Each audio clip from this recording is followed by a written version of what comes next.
arrest, at least according to Leanna Harris's attorney. He says that Harris was asked if she knew that her husband was going to leave their son Cooper in a car, or if she helped plan it. And she answered no. She doesn't think she's a victim of a crime. She doesn't think that at all. She thinks she's a victim of a tragic consequence, tragic accident.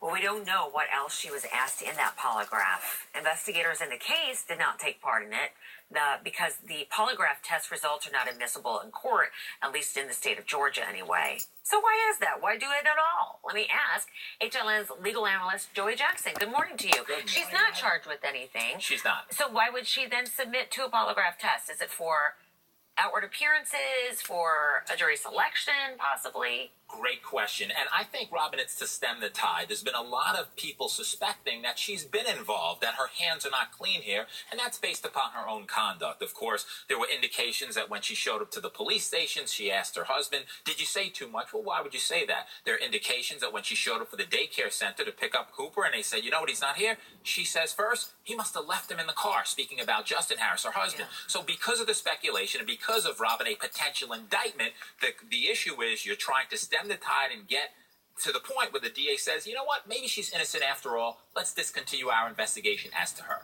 Okay, so can I ask you as a lawyer, have you ever had a client do a polygraph if you knew it couldn't be used? Well, yes, but here's the point. I'm not a big fan of them, and here's why, Robin.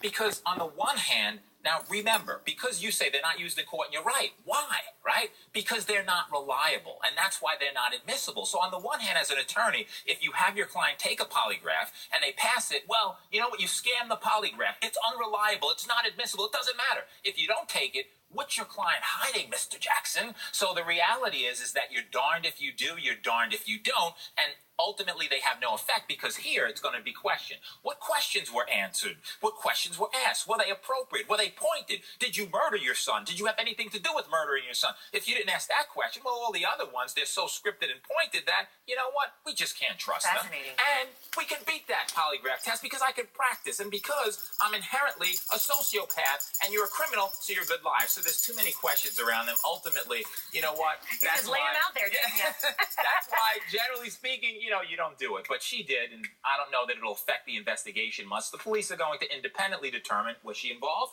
Was she not? If not, she'll move forward. If so, she'll ultimately be indicted too. We're a long ways away from that. Joey Jackson, thank you. Pleasure and privilege. Okay. The 3 active military officers who were missing, they have been found. They were